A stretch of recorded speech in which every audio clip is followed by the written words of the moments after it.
Hey everybody, and welcome to the Pregame Show Rewind as we take a look back at week one of fall camp at the University of Colorado. The Coach Prime era, hey, it's fully underway, and one of the privileged few who have an opportunity to capture the process is my good friend, Uncle Neely. Big Unc, it's been a while, man. How are you? I'm doing great, Tolly Carr. It has been a while. It's been too long, brother. How have you been? Hey, man, I've been making it. Congratulations. You're a new grandfather. You're just blowing up out there, man. Congratulations on everything. Glad to talk to you again, my man. All right, well, Neely. I appreciate the grandfather congrats. Now the gray actually has a place in my life. We'll get into that. We scripted it into the show. but right now, fall camp, look, it kicks off this week. You've had it covered on YouTube. Look, we've been covering it all at thepregameshow.com. Make sure you visit us there. And one of the first things that you noticed, Neely, was a difference in a lot of players' bodies. I mean, you had guys like Jimmy Horn Jr., the wide receiver. He looked bulked up and cut up. Offensive lineman Tyler Brown, you ran into him. He was stronger, leaner. Hey, look, he even showed Coach Prime he was a little bit faster, Neely, out there in a foot race with the defensive lineman. How noticeable was the difference visually? You posted videos of both Tyler Brown and Shedeur Sanders talking about it. We'll get to those guys in a second. How noticeable was just the difference in guys' bodies? Night and day, thunderstorm and sunshine. The difference couldn't be more clear. When you walk in the room and see these guys, and had you seen them in January and April, or even as recent as June, by the time you saw them in August, there's just clear definition in their bodies. Stronger, as in putting on muscle weight, and faster at the same time. You know, strength and conditioning coach Mo Sims, who was with Coach Prime at Jackson State, who's been around the block in strength and conditioning everywhere from North Carolina A&T to the University of Georgia, who's a national champion, as you know. And now he's here with Coach Prime in Colorado, and he had the keys to the Lamborghinis, if you will, during this strength and conditioning phase. And he really did his thing with them, man. They balled in, and you can see the difference in their bodies. All right, let's hear now from Tyler and Shedeur talking about the new workouts. Man, your body has absolutely changed. Oh, yeah. You know, it's just the amazing nutrition we have. Thankful to Chef, Coach Mo's phenomenal strength coach. And, you know, just putting in the extra work and the extra time just to be able to run this high tempo offense. You know, so I just really emphasize on my breaks just nutrition and running, conditioning, and staying in shape and having my body at a certain weight so that I can be at my best for the team. Well, I definitely took lifting more seriously, I'll say. So I'm just a naturally small guy, you know. So it's just I don't feel like I'll ever get big as Javon and Tony. I'll never get that big, but really just focusing on that and understanding you're gonna have to lift a lot. You're gonna have to lift weights. Get in a weight room, you're gonna have to condition. So I feel like it's the most prepared I ever been. All right, so Neely, I'm curious. Now, you saw both of these guys, talking about Tyler and Shedeur, dominate at the FCS level last season. Now, is it an absolute given at the Power 5 level, Neely, that you just have to get even bigger, stronger, and faster to keep up and compete? You know, I think that's a given in football across the board. You want to improve from one season to the next. You know, you don't want to go into year 3 the same way you were year 2. You don't want to go into year 4 the same way you were in year 3. The needle has to always be pointing up. You even see that in the NFL. So I don't subscribe it too much to that, hey, they're at a different level, so they got to do this, that, and the other. It's just the natural maturation of their bodies and investing in themselves workout-wise in the offseason. I do think it has translated to performance. Was talking to Shedeur just the other day, and I remarked to him, I said, man, I think your deep ball is further and more accurate than it was the previous 2 years at Jackson State. And he just gave that Shedeur smile and nodded and said, I believe so too. I can see him doing it right now. Good points there. All right, so before the physical part even starts, we have the mental part, right? Let's hear now from assistant coach Gary Harrell, affectionately known as Coach Flea. Here he is talking to the team about shifting and focusing their mindset into winning. All right, we are going to win. That's what you told us. We are going to win, so put that in your head. Offense, we are going to win. Defense, we are going to win. Specialists, we are going to win. Everybody understand that today is the mindset that you must develop, that we are going to win. With that being said, ain't nobody giving us a chance. Coach Bill? Yeah, we're talking about opportunity, that you was chosen. But we're talking about two things, choice and chance. Choice and chance. You made the right choice to be here. All right? By you making that choice, now you have a chance. You have a chance to make history.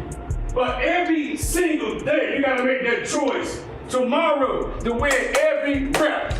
JV, you got to win every rep. No negotiation. You got to win every rep tomorrow. That's your choice. That's going to give you a chance to win and chase greatness.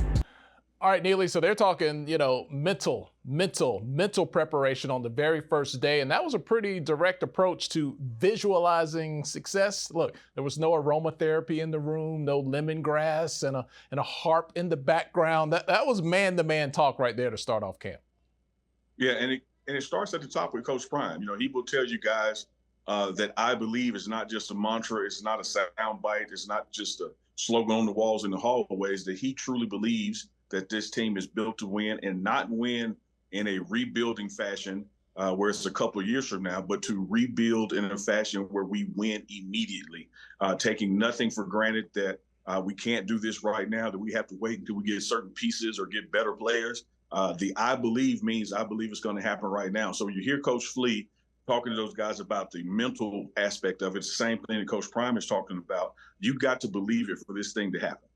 Now, I do believe that Neely will not miss a meal. I have heard that from Coach Prime himself. All right, so let's get into the food aspect of the program. All right, Neely, we're both parents, right? Now, you are now a grandparent, as we congratulated you on the top of the show. Congratulations once again on that. And what we know, and what your son will soon discover, Neely, I saw it on his face in the pictures. He has no idea. He has no idea what's coming. He's still got a baby face himself. But children, they are expensive, Neely, especially when it comes to food. You took us front row this week at the Pregame Show to show us what goes into feeding 100-plus football players. And I'm not talking about just feeding them. I'm talking about feeding those jokers well. Neely, that might be the most impressive thing that I saw. I mean, you just can't tap out and say, hey guys, I'm not feeling it today. We're going to go to Taco Bell. I mean, the nutrition program, that type of stuff can show up on the field. That can be the difference in two otherwise equal combatants. Absolutely. And it's another thing that's top-down driven from Coach Prime. He has always said mamas want to know two things about their babies: where he's going to sleep, making sure it's safe, and what he's going to eat, making sure he's well fed and taken care of, because that's what mamas do when they're at home. So when Coach Prime got here, one of his first meetings was with the kitchen staff and the support, and Chef Carl Solomon bought in early and fast with Coach Prime to reconstruct the menu and what these guys are offered. You're talking about on that first night, 320 pounds of ribeyes, closing out that week with 80 pounds of oxtails. The menu here has totally changed and been something that, frankly, guys from all over the country, particularly the South, enjoy eating versus, foods from the West or the mountain area. So it's a very diverse menu. I talked to Chef Carl Solomon about that. I said, man, what is it going to take for fall camp feeding all these guys? He put the number around $200,000 just for fall camp for 3 meals a day.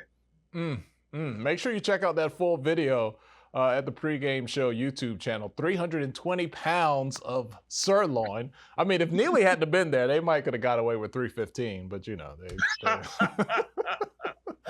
had to take care of Big Uck there. All right, so look, Neely, they got something from Coach Prime. They got a special meal to kick things off. Now, you have told me, and Coach Prime will say this himself, when he gives you something, he's going to expect something. So, look, he topped off the snow crab, the lobster mac, all that sirloin, and he also had a short practice to open up camp, and he only asked for 1 hour, just 1 hour of everything those guys had to give, leave it all out on the field. After checking out your content, Neely, I'm not even sure that practice lasted an hour that first day before he saw enough. We're going to get your reaction in a moment, but first, this is how the coaches graded the first practice. Neely, I have not seen this type of grade since my days in high school. Running back, C average. Average is like go C. Quarterback, C. DN, rush in. F. We don't get the call. We don't get lined up. We don't run to the ball. No sense of urgency. We got a long way to go, Coach. D-line. F. Don't get lined up. Don't strike. Not coming off the ball. Linebackers? F, no communication, not running to the ball, got to get misassignments. Cornerback? Finish. Special teams? C+. Late to the drill, we're missing the wing in a lot of plays. Offensive lineman? C, we got to work on assignments. We had a good day today, guys. That's the reason I shortened practice today. I shortened practice today because I knew what we was going to get. It was going to be some bull jump. Because some of y'all are serious about this and want to go to pro and want to go to the next level, and you work your butt off over the break. And some of y'all didn't. You figured the work that you already put in would carry you over. And you got it here during that dive. Let me tell you something about the corners. I promise you, you will not get on the field if you're not in shape. Period. I promise you that. And I want you guys to evaluate the defense. If a guy did better, put him on the first team. I want a guy that I trust and go get to the ball. We understand that? Yes, sir. All right. We don't even need to break it down. Just take your butts in. You ain't do nothing today. Hey, jog off the field. Let me amend that, Neely. Actually, I have seen that many Fs. It was in college. I tried to take Spanish in summer school. Thought I was just going to slide in some extra hours there, and all I heard was F-A, F-A, F-A. Pretty rough day for the players. It was a pretty rough summer for me. But Neely, I will say this. The tactician that Coach Prime is, it seemed like he knew what was going to happen before it happened that first day. You know, Coach Prime tells anybody that listen, he has been here and done this. He has been the parent of a child recruited by a Power 5. He has been the player recruited to a Power 5.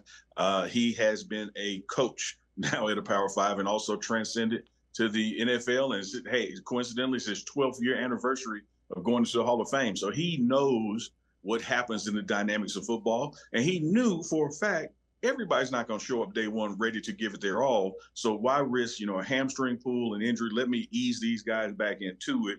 And he's also protecting himself because he says, if I get ask you guys to do this, and you can't, it's only going to make me mad. So let me not make myself mad and not ask you to do it on day one.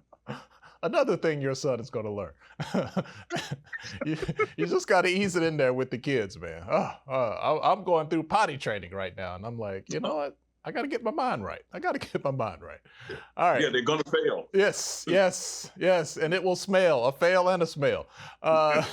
Neely, the beauty of sports, though, man, seriously, you can't win anything in the first quarter. You might lose it, but you're not going to win in the first quarter, the first inning, or the first frame, you name it. And when things don't go right, look, you quickly learn where your leadership is and where it isn't in some cases. We saw Shane Cokes. He seems to be one of those guys on the defensive line that wants to be a leader. Neely, tell us a little bit about Cokes. What's his story, and what's the deeds on Cokes? Hey man, I love him, man. He's a great guy. He's a Ivy League graduate. He graduated from Dartmouth right after the spring game here at CU. So he's here as a grad student, and 1 year playing left. He knows this is his chance to truly go from the Ivy League through Colorado to the National Football League. And he has truly emerged as a leader on Coach Sal's defensive line and takes full responsibility for the good, the bad, the ugly, or the indifferent. And on that day one of grades, he stood tall and said, no, we got to do better. Okay, if you missed that video, we have it right for you here on the Pregame Show Rewind. This is Shane Cokes. A little bit of adversity, a bad practice. Here's what he had to say afterward. Not nearly good enough. Defense not lined up, missed assignments, not running to the ball, not getting the play calls, and tired. If we're going to do what we said we want to do, we got to fix it. Thankfully, we're not playing TCU next week. We're playing on September 2nd, so we got time. But we got to fix it right away. But I believe in these boys. Everybody, even myself included, didn't play well today. We're going to fix it. We're going to correct it today. We're going to get it right tomorrow. So I believe everybody we're going to do right. All right, Neely, let's go from the D-line to the offensive line. Now, you don't have to know much about football to understand that the best quarterback in the world is nothing if he's running for his life all day long on Saturday afternoon. If you had to sum it up, Neely, I know you're not a coach, although it won't be long before they start calling you Coach Neely. I've seen this movie before. Spoiler alert. What does this team need from their offensive line, Neely? Do they need to be tough? Is it about quickness and agility? Give us a sense of what that perfect Frankenstein mix might be for this offensive line at Colorado. I don't think it's a mix. I think it's one ingredient at this point because the things that were needed from the spring, some depth, some more size, some more experience, Coach Bill O'Boyle brought those guys in with Coach Prime. So he has what he needs as far as that talent level and experience level. Now what we're trying to do is get consistency out of that group. You saw some things where you see 1 or 2 plays where they're performing at a high level, then there's a drop off. And the way this offense is designed under Coach Sean Lewis, offensive coordinator, you could be looking at 9-play drives. You could be looking at 80 plays in the game, and so those guys have to be conditioned and in shape and consistent with the rapid pace of this offense.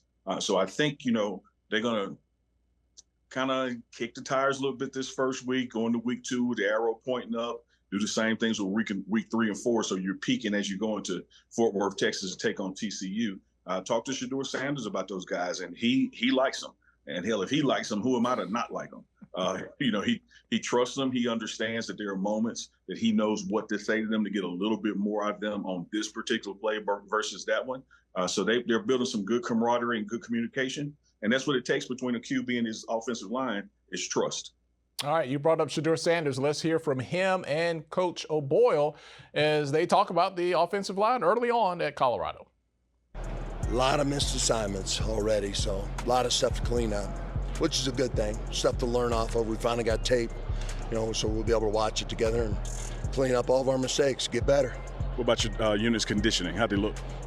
Hard to tell right now. It was a shorter practice, but one thing, we push this tempo for this offense, the offensive line does, so we've got to do a better job. We're not near there, so we'll see at the end of camp.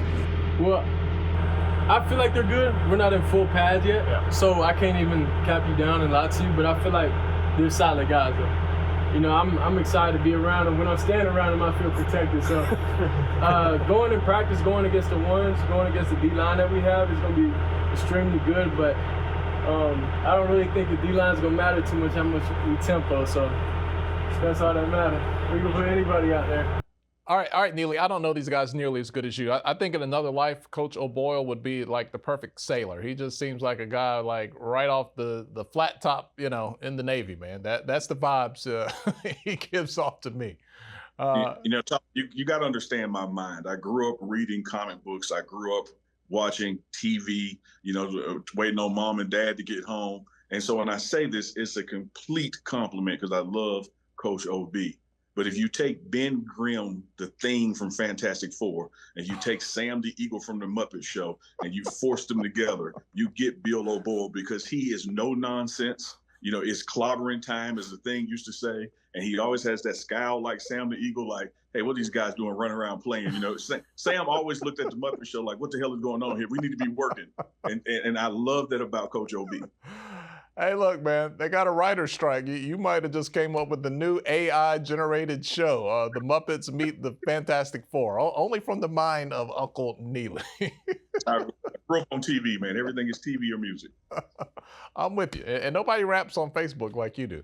All right, look, Neely. So they got their sea legs down pat in practice this week. There was improvement throughout the week. So let's fast forward here. We're going to jump to Friday morning. Deion Sanders is there setting the tone in the morning meeting as usual, creating the atmosphere, touching the right buttons. And here is Uncle Neely right here, putting you in the room, front row, with one of the most talked about college football coaches in the country. Let's hear how it went. You gotta believe, baby, I can't accept anything but your best. I can see if I didn't do the things I've done in life and accomplish some of the things I've accomplished, it'd be something different. But I've been to certain places in life and I've seen certain things. So I'll be darned if I accept anything but your absolute best. Tell me something, are you doing the things that you need to be doing to be who you want to be?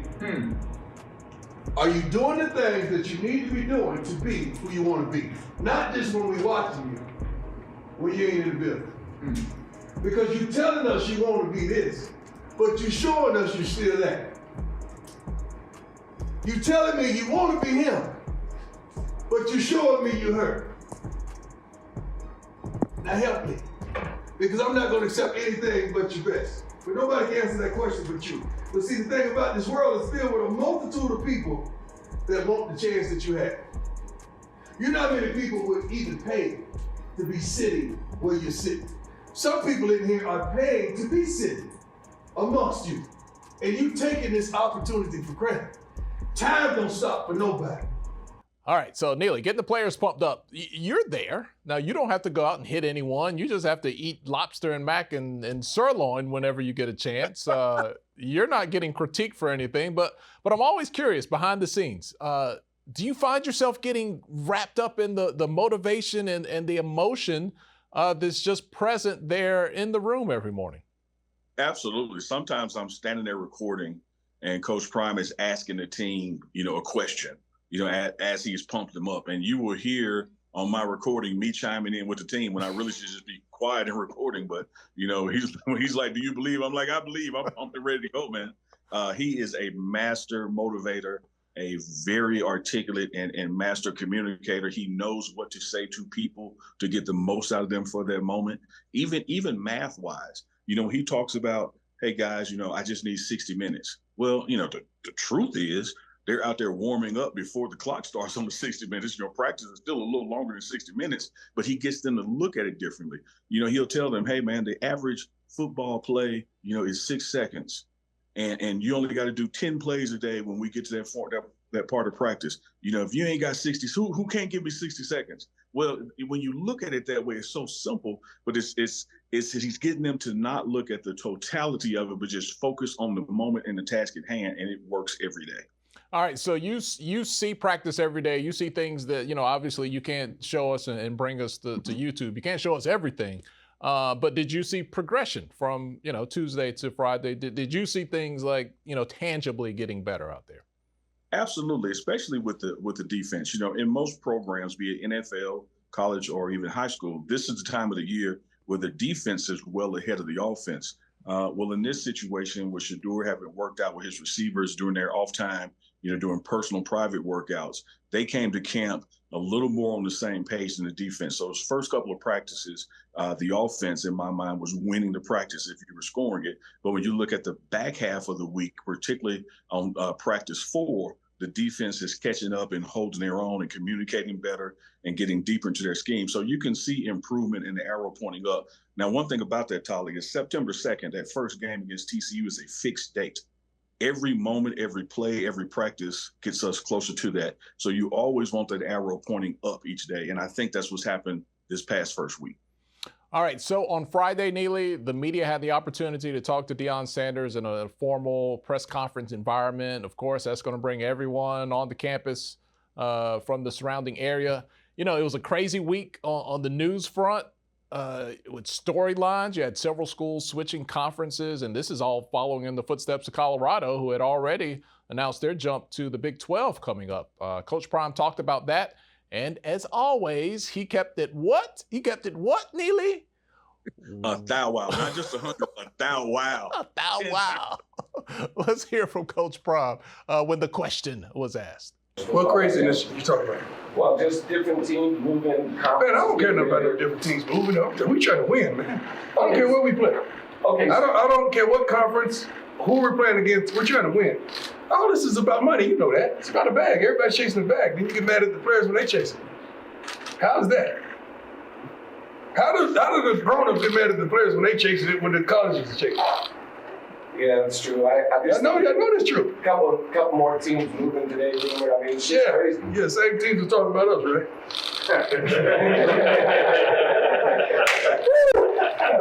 Oh, Lord, that was good.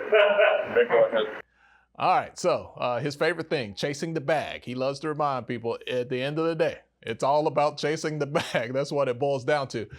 Neely, we've seen this before, the media getting accustomed to a coach who does not do coach speak at all. How would you say the media there in Boulder and Colorado has adjusted to what I would hope would be a pleasant surprise to them? Oh, it's a surprise. I don't know if it's pleasant for them, but it's a surprise. I don't know why it's a surprise. I can try to, analyze why they're surprised. I think there are some people in the media or some people just in their personal travels that really believe there are people in the world who act one way somewhere and then a totally different way somewhere else. Everyone has seen Deion Sanders with the media, from his playing days to his personal media days, professional that is, time with the NFL Network, et cetera. And somehow you may think, well, no, that was just him putting on for them. That's not really how he is until you ask him a question. I also think, there's a degree of the honeymoon being over.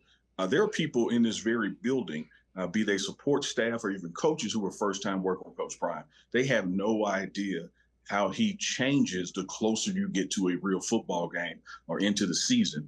Working with him the past 3 football seasons, just over 3 calendar years, I know when to not bother him, because I know when he is dialed in, it's ticking up and crescendoing on Saturday mornings and Saturday afternoons. So I do think that the media here in Colorado has to, get used to that. But and he's not going to change if they doesn't.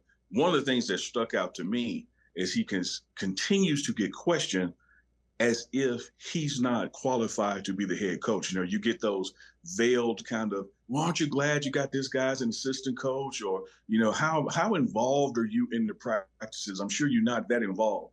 And this guy is highly involved. He's in the meeting rooms with the coaches. He's on the field coaching players. He knows, as he said it, this is a quote from him, there's 2 people who's going to get credited for the wins and blamed for the losses. And both of their last name is Sanders. One is the head coach, one is the quarterback. So he is highly involved in coaching his team, and the media is not used to that. I have a theory on that. I've thought about this. He's such a great motivator and speaker, and he kind of has that, that cadence of what we're familiar with, like a minister from the pulpit. I tell you all the time, he just, start a church, pass the plate. He could kill it in that game too. But seriously, I think people are so used to, coaches just being buried in a clipboard and the visor and the flashcards and all that, that it's like if you show some other skill, it's almost like that's compensating because you're lacking somewhere else. But he's just good at everything. Oh, totally agree. And not to go too deep of a dive of it, some of it is the soft bigotry of low expectations. If dovetailing what you're saying is that you look at a person and think, well, because of who they are, whether it's race or gender, that's the highest that they can be in that area. And here's a guy who is a highly skilled athlete, and to hear him speak the way he speaks and manage business the way he manages business, and to be a brand recognition guy and a marketing guy and understand contracts and everything from TV deals to merchandising deals. They're not used to a guy in that space, particularly, let's just call it what it is, a Black guy in that space. And you don't have a lot of Black men coaching in the Power 5. And so when the media is dealing with that, there's some form of, hey, how's he talking like that? What is he doing? We don't get it. I'm offended. And he's not really attacking the reporter asking the question. He's answering the question for that reporter's audience. And he's not mincing words because he doesn't want to be misquoted. You take this little chunk or this segment and make it something different. You're going to know where Deion Sanders stands when Coach Prime speaks. Yeah, when you're a defensive back, you just don't let the wide receiver run where they want to. You guide them to the script of your defense. You just don't let, they're going to learn, Neely. They'll learn. All right. So we kind of, let's stick with the media real quickly here before we go. We saw in Jackson where there were, new digital outlets popping up to cover Deion Sanders. Traditional outlets received, significant bumps covering the day-to-day of Coach Prime. Is that more of the same in Boulder, or has that energy kind of, or, saturation kind of leveled things out? Oh, more of the same. In fact, in that very press conference, a reporter asked him, when can we come to practice? Are you going to open practice? And of course, with us having a very important opponent that first game, practice has not been open until we get some things in order. And he said, by the way, we got internal YouTube channels and external ones popping up every day. I think you can get all the information you want on this program without you actually being here. So to answer you, Tolly, it's been exponential, the eyes and the growth as far as people talking about this program and wanting information. You have channels who have literally birthed themselves off reusing the content from channels like the Pregame show and just offering a different commentary to it while they're playing our video. So I don't think that's going anywhere anytime soon. We've yet to play a game, so it's yet to crescendo, and I think it's going to rise even higher when we start winning games and exceeding people's expectation. Yep, those downloads keep right on clicking. I think programs like 4K Video Downloader, let me borrow this YouTube video real quick. They're doing well for themselves. But don't play with Uncle Neely. Don't let the beard fool you. He will straighten you out if he has time. No, I got a beard, but you can't sit on my lap. He ain't Santa Claus. All right. That is your pregame show rewind from week 1 at the University of Colorado Fall Camp. If you want to be in the room every day with Deion Sanders, if you want to be a fly on the wall, hey, make sure you subscribe to the YouTube channel. Keyword, of course, is The Pregame Show. Online, anytime, you can check us out at thepregameshow.com. Neely, we'll leave it here. What are you looking forward to covering in terms of week 2? Week 2, looking for that improvement. Literally had a meeting today with the offensive staff, sitting in with them as they set their goals for the week improvement-wise. We're doing the same thing with the defensive staff tomorrow. The week closes out next week with the first scrimmage of fall camp. So going to come back next week, Tyler, and rewind it and talk about, hopefully, how things have improved dramatically in week 2. All right, it'll be an exciting time. Make sure you subscribe. Come to thepregameshow.com. I'm Tolly in Atlanta. He is your favorite Uncle Neely in Boulder. Neely, they even fight for you in the comments when they don't call you Uncle Neely. They say, put some respect on that name. I love it, man. Put some respect on the name that Tolly Carr gave me. All right, yeah, I wasn't going to mention that, but thank you. You know, no, I'll mention it. I was just Neely. I met a guy named Tolly Carr, and he's like, man, you're not a coach, but you're a respected figure. You are Uncle Neely with that beard. There you go. And a star was born. Hey, look, man, have a great week. We'll talk to you next weekend. Yes, sir. Be safe out there.